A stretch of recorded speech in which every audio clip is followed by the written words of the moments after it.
सितंबर 1965 भारत और पाकिस्तान के बीच युद्ध अपने चरम पर था। सीमा पर गोलियां चल रही थीं तो आसमान में लड़ाकू विमान एक दूसरे का पीछा कर रहे थे। हर मिशन जिंदगी और मौत के बीच एक जंग था और उन्हीं मिशनों में से एक मिशन इतिहास में दर्ज नहीं हुआ, लेकिन उस दिन एक भारतीय पायलट ने ऐसा फैसला लिया जो किसी भी सैनिक के लिए सबसे कठिन फैसला होता है। अपने मिशन को पूरा करना अपनी जान से भी ज्यादा जरूरी समझना। यह कहानी है 1965 के युद्ध की, एक ऐसे भारतीय पायलट की जिसका नाम कभी आधिकारिक रूप से घोषित नहीं किया गया, लेकिन जिसकी बहादुरी आज भी कुछ सैनिकों की यादों में जिंदा है। उस दिन सुबह लगभग 4:30 का समय था। एयरबेस पर अभी सूरज पूरी तरह नहीं निकला था। हल्की धुंध थी और रनवे पर कुछ तकनीशियन लड़ाकू विमानों की तैयारी कर रहे थे। यह एक सामान्य दिन नहीं था। उस दिन एक महत्वपूर्ण मिशन तैयार हो रहा था। टारगेट था दुश्मन का एक अस्थायी सैन्य कैंप। खुफिया जानकारी के अनुसार वहां भारी हथियार जमा किए जा रहे थे और अगर उस कैंप को नष्ट नहीं किया गया तो भारतीय सैनिकों को भारी नुकसान हो सकता था। ब्रीफिंग रूम के अंदर करीब 6 पायलट बैठे थे। कमरे में पूरी तरह सन्नाटा था। दीवार पर लगा नक्शा टारगेट एरिया दिखा रहा था। स्क्वाड्रन लीडर ने कहा, यह मिशन आसान नहीं होगा। दुश्मन के पास एंटी एयरक्राफ्ट गन मौजूद है और संभावना है कि फाइटर इंटरसेप्टर भी आएंगे। कमरे में बैठे पायलटों को सब समझ आ रहा था। इस मिशन का मतलब था वापस लौटने की गारंटी नहीं थी। स्क्वाड्रन लीडर ने एक पायलट की तरफ देखा, वही पायलट जो इस मिशन को लीड करने वाला था। उसकी उम्र करीब 27 साल थी। चेहरा शांत था, लेकिन आंखों में अजीब सी दृढ़ता थी। वह कम बोलने वाला इंसान था, लेकिन मिशन के समय सबसे आगे रहता था। उसने सिर्फ इतना कहा, टारगेट डिस्ट्रॉय करना है किसी भी हालत में। ब्रीफिंग खत्म हुई। पायलट धीरे धीरे बाहर निकलने लगे, लेकिन वो पायलट कुछ देर तक नक्शे को देखता रहा। वह रास्ता देख रहा था जिससे उन्हें दुश्मन के इलाके में घुसना था। फिर उसने धीरे से अपनी फ्लाइट हेलमेट उठाई और बाहर चला गया। रनवे के पास उसका विमान तैयार खड़ा था, एक भारतीय लड़ाकू विमान जिसने पहले भी कई मिशन पूरे किए थे। तकनीशियन ने कहा, सर फ्यूल फुल है, बॉम्ब लोड रेडी है, एयरक्राफ्ट परफेक्टली फिट है। पायलट ने बस सिर हिलाया। फिर उसने विमान को हल्के से छुआ, जैसे कोई सैनिक युद्ध से पहले अपने हथियार को छूता है। कुछ मिनट बाद इंजन स्टार्ट हुआ। गर्जना के साथ विमान रनवे पर आगे बढ़ा और फिर कुछ ही सेकंड में नीचे खेत, नदियां और गांव धीरे धीरे पीछे छूट रहे थे। रेडियो पर आवाज आई, फॉर्मेशन मेंटेन करो। 6 विमानों का समूह सीधी लाइन में दुश्मन की सीमा की तरफ बढ़ रहा था। कुछ मिनट बाद रेडियो पर आवाज आई, बॉर्डर अहेड। अब सभी पायलट पूरी तरह सतर्क हो गए। यह वह जगह थी जहां से वापसी हमेशा आसान नहीं होती। जैसे ही विमानों ने सीमा पार की, पायलट ने नीचे देखा। दूर धुएं के बादल उठ रहे थे। जमीन पर युद्ध चल रहा था। टैंक, आर्टिलरी और सैनिक एक दूसरे पर हमला कर रहे थे, लेकिन उनका मिशन जमीन का युद्ध नहीं था। उनका मिशन था दुश्मन का कैंप। करीब 10 मिनट बाद रेडियो पर आवाज आई, टारगेट 5 मिनट्स। अब सबकी धड़कन तेज थी। पायलट ने अपने हथियार सिस्टम को एक्टिवेट किया, बॉम्ब रिलीज स्विच चेक किया, एल्टीट्यूड एडजस्ट किया, स्पीड कम की, और तभी रेडियो पर अचानक आवाज आई, enemy radar active. Repeat, enemy radar active. इसका मतलब था दुश्मन अब उन्हें देख चुका था। और फिर नीचे से पहली एंटी एयरक्राफ्ट फायरिंग हुई। काले धुएं के गोले आसमान में फटने लगे। विमानों के आसपास धमाके होने लगे। रेडियो पर आवाज आई, टेक इवेसिव एक्शन। विमान जोर जोर से मुड़ने लगे, लेकिन उस पायलट ने सीधा रास्ता नहीं छोड़ा। उसकी नजर सिर्फ टारगेट पर थी। और तभी एक जोरदार धमाका हुआ। उसके विमान के बाएं हिस्से में कुछ टकराया। कॉकपिट हिल गया। वार्निंग लाइट जल उठी। इंजन टेम्परेचर तेजी से बढ़ रहा था।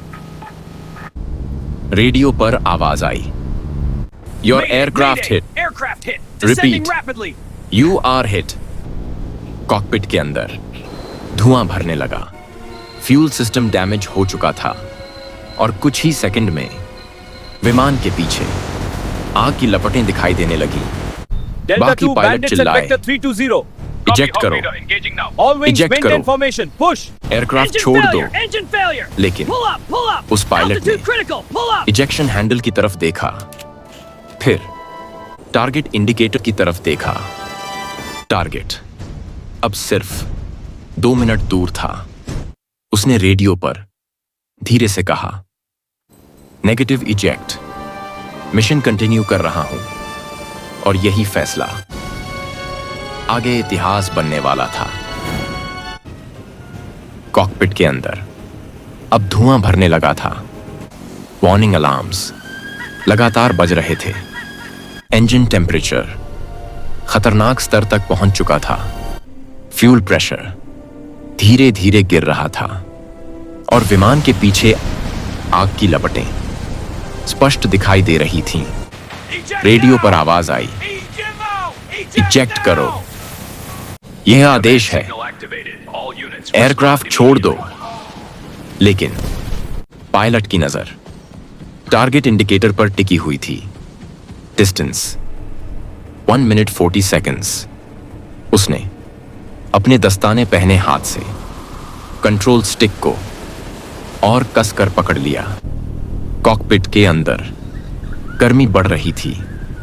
धुएं की वजह से सांस लेना मुश्किल हो रहा था, लेकिन उसकी आवाज शांत थी। उसने रेडियो पर कहा, मैं टारगेट देख रहा हूं। अटैक रन जारी है। बाकी विमानों के पायलट अब उसके आसपास प्रोटेक्टिव फॉर्मेशन बना रहे थे। वे जानते थे वह ज्यादा देर तक हवा में नहीं रह पाएगा। नीचे दुश्मन का इलाका अब साफ दिखाई देने लगा था। टेंट, वाहन, गोला बारूद के ट्रक और कुछ एंटी एयरक्राफ्ट गन। यही था टारगेट कैंप। और जैसे ही विमान नीचे आया, एंटी एयरक्राफ्ट फायर और तेज हो गई। गोलियां विमान के आसपास तेजी से गुजर रही थीं। कुछ गोलियां विमान के शरीर से टकराईं। धातु की आवाज कॉकपिट के अंदर गूंजी। वार्निंग लाइट और बढ़ गईं। हाइड्रोलिक सिस्टम फेल होने लगा था। कंट्रोल भारी हो गया था। विमान को संभालना अब मुश्किल हो रहा था। रेडियो पर आवाज आई, हाइट डेंजरसली लो है। Pull up. Pull up. लेकिन उसने विमान को और नीचे झुका दिया। अब दुश्मन कैंप सीधे सामने था। उसने बॉम्ब रिलीज स्विच पर हाथ रखा। Distance 30 seconds. कॉकपिट के अंदर अब धुआं इतना था कि इंस्ट्रूमेंट्स मुश्किल से दिखाई दे रहे थे, लेकिन वह टारगेट छोड़ना नहीं चाहता था। Distance 20 seconds. और तभी इंजन ने झटका लिया। आरपीएम अचानक गिर गया। विमान जोर से हिला। रेडियो पर आवाज आई, इंजन फेलिंग। अब विमान ज्यादा देर हवा में नहीं रह सकता था। उसने समझ लिया अब दो ही रास्ते थे, या तो इजेक्ट करना या मिशन पूरा करना। उसने 1 सेकंड के लिए आंखें बंद की, जैसे कोई फैसला ले रहा हो। फिर उसने विमान को सीधा टारगेट की तरफ मोड़ दिया। रेडियो पर उसकी आवाज आई, बॉम्ब रिलीज संभव नहीं है, सिस्टम डैमेज है। कुछ सेकंड चुप्पी रही। फिर उसने कहा, मैं एयरक्राफ्ट को टारगेट पर ले जा रहा हूं। रेडियो पर कुछ सेकंड तक कोई आवाज नहीं आई। बाकी पायलट समझ चुके थे वह क्या करने वाला है। एक पायलट ने कहा, डोंट डू दैट। लेकिन अब देर हो चुकी थी। Distance 10 seconds. विमान अब तेजी से नीचे जा रहा था। नीचे दुश्मन कैंप के सैनिक आसमान की तरफ देख रहे थे। उन्हें लगा एक विमान गिरने वाला है, लेकिन उन्हें नहीं पता था यह एक हमला था। Distance 5 seconds. कॉकपिट के अंदर अब सिर्फ आग की रोशनी थी। इंस्ट्रूमेंट्स एक एक करके बंद हो रहे थे। उसने आखिरी बार कंट्रोल स्टिक को सीधा किया और रेडियो पर उसकी अंतिम आवाज आई, टारगेट लॉक्ड। फिर रेडियो साइलेंस हो गया। कुछ सेकंड बाद आसमान में एक तेज चमक हुई और फिर एक भयानक धमाका हुआ। दुश्मन कैंप के बीचों बीच चलता हुआ विमान टकराया। गोला बारूद के ट्रक एक एक करके फटने लगे। आग की लपटें आसमान तक उठ गईं। धुआं कई किलोमीटर दूर से दिखाई दे रहा था। बाकी भारतीय विमान ऊपर से देख रहे थे। टारगेट कैंप पूरी तरह आग में जल रहा था। रेडियो पर आवाज आई, टारगेट डिस्ट्रॉयड। लेकिन उसके विमान का कोई निशान नहीं था और उस पायलट का भी नहीं। आसमान में धुआं अभी भी उठ रहा था। दुश्मन का कैंप आग में जल रहा था। गोला बारूद के धमाके अभी भी सुनाई दे रहे थे। बाकी भारतीय विमान ऊपर चक्कर लगा रहे थे। वे देख रहे थे मिशन पूरा हो चुका था, लेकिन उनके साथ उड़ रहा एक विमान अब नहीं था। रेडियो पर आवाज आई, फॉर्मेशन रीग्रुप करो, बेस पर लौटो। विमान धीरे धीरे भारत की सीमा की तरफ मुड़ने लगे, लेकिन सबकी आंखें पीछे छूटते धुएं पर थीं, क्योंकि वहीं उनका साथी हमेशा के लिए रह गया था। वापसी का रास्ता आते समय से ज्यादा लंबा लग रहा था। रेडियो पर अब बहुत कम बातें हो रही थीं। कोई मजाक नहीं, कोई हल्की बातचीत नहीं, सिर्फ जरूरी निर्देश। कुछ देर बाद रेडियो पर आवाज आई, बॉर्डर क्रॉस्ड। विमान अब सुरक्षित इलाके में थे, लेकिन किसी को राहत महसूस नहीं हो रही थी। एयरबेस पर सुबह पूरी तरह हो चुकी थी। तकनीशियन रनवे के पास खड़े थे। वे इंतजार कर रहे थे। मिशन से लौटने वाले विमानों का दूर आसमान में पहला विमान दिखाई दिया, फिर दूसरा, फिर तीसरा। एक एक करके विमान उतरने लगे, लेकिन एक जगह खाली थी। तकनीशियन एक दूसरे को देखने लगे। उन्हें समझ आ गया, कुछ हुआ है। जब आखिरी विमान उतरा तो स्क्वाड्रन लीडर तुरंत कॉकपिट से उतरा। एक अधिकारी ने पूछा, सभी वापस आ गए? कुछ सेकंड तक कोई जवाब नहीं। फिर धीरे से जवाब मिला, एक विमान लॉस्ट हो गया। एयरबेस पर पूरी तरह सन्नाटा छा गया। कुछ मिनट बाद ब्रीफिंग रूम में सभी पायलट मौजूद थे। कमरे में पहले जैसा ही नक्शा लगा था, लेकिन आज माहौल अलग था। स्क्वाड्रन लीडर ने पूछा, क्या हुआ था? एक पायलट ने कहा, एयरक्राफ्ट हिट हुआ था। दूसरे ने कहा, इंजन फायर हो गया था। तीसरे ने कहा, उसे इजेक्ट करने को कहा गया था। कमरे में कुछ सेकंड तक खामोशी रही।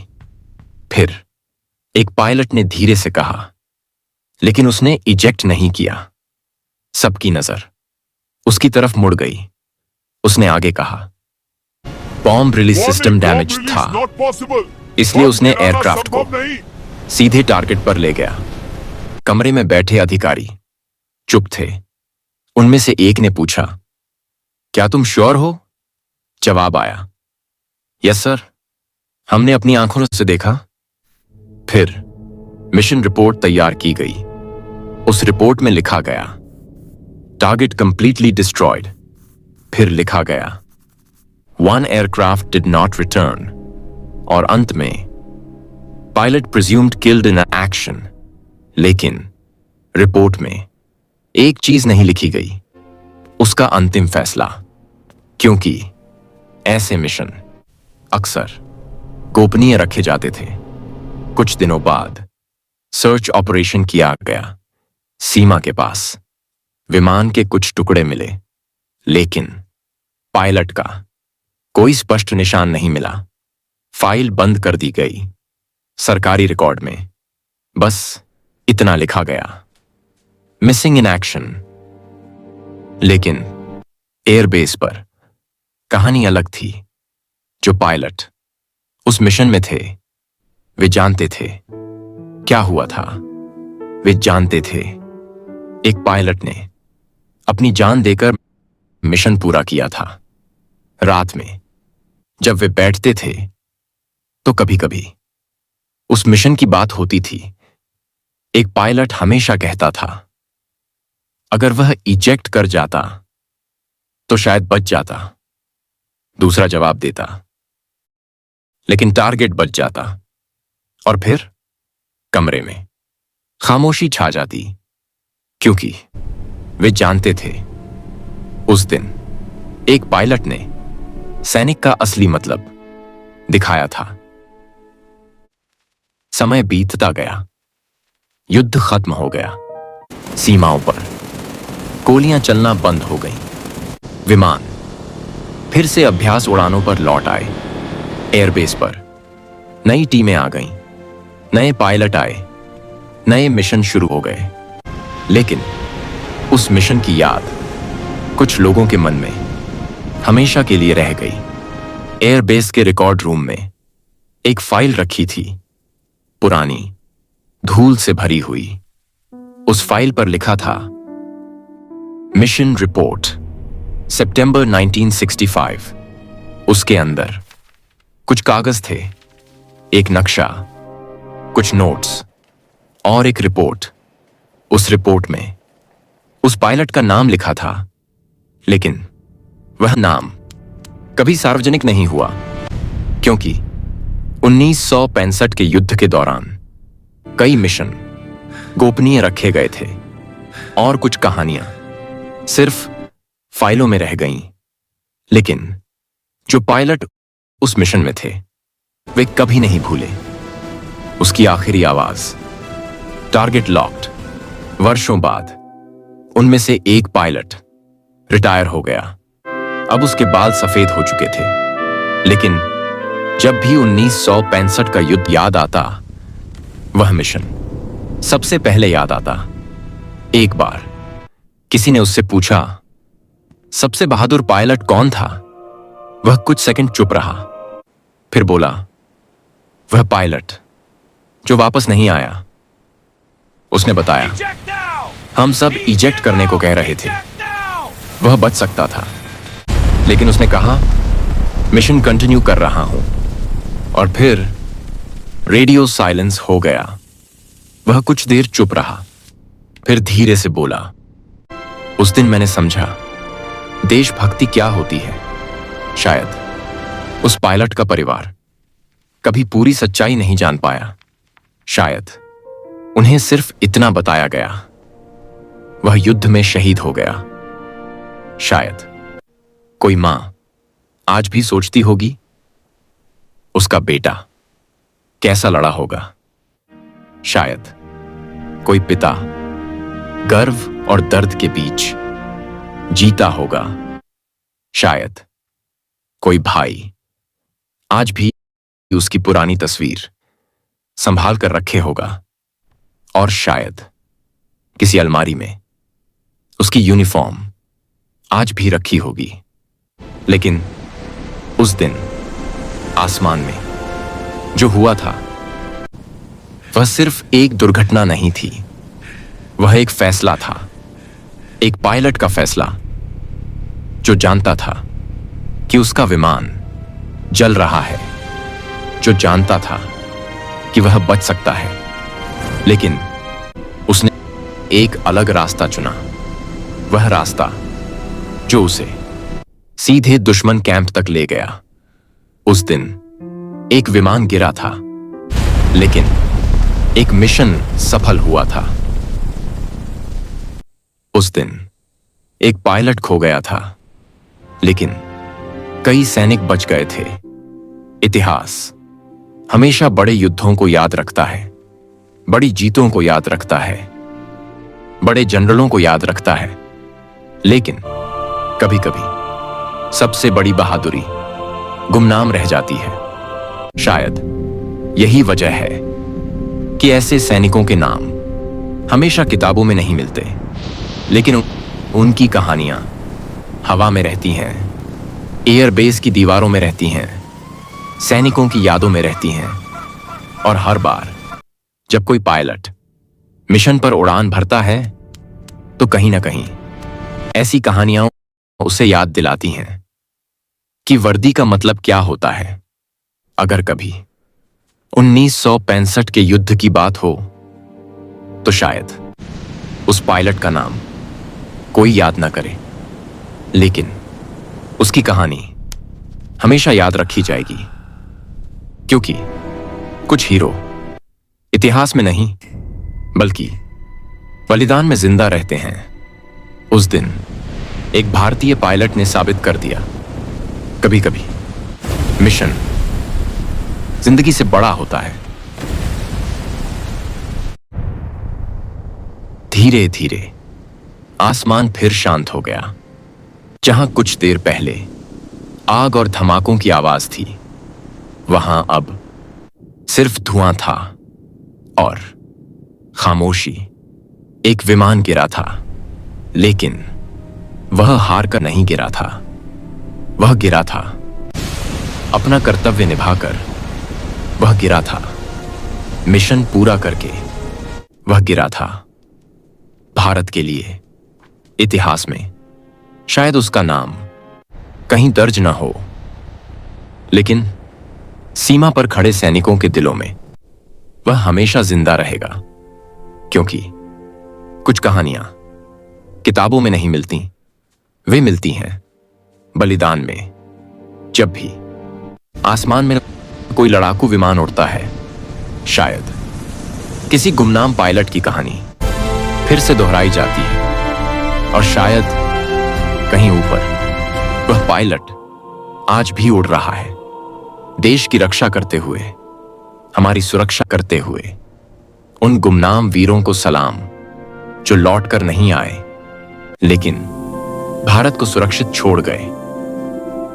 कुछ उड़ानें मंजिल तक नहीं पहुंचती लेकिन इतिहास बन जाती हैं।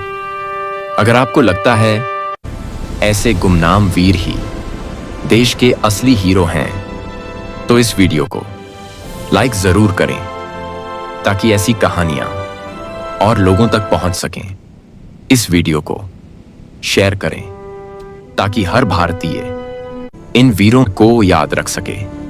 और अगर आप चाहते हैं ऐसी ही सच्ची युद्ध की कहानियां और गुमनाम हीरो की गाथाएं सुनना तो हमारे चैनल को सब्सक्राइब जरूर करें, क्योंकि यहां हम सुनाते हैं उनकी कहानियां जिनके इतिहास बनाया लेकिन जिनके इतिहास ने कम याद किया। जय हिंद और उन वीरों को सलाम जो लौटकर नहीं आए थे।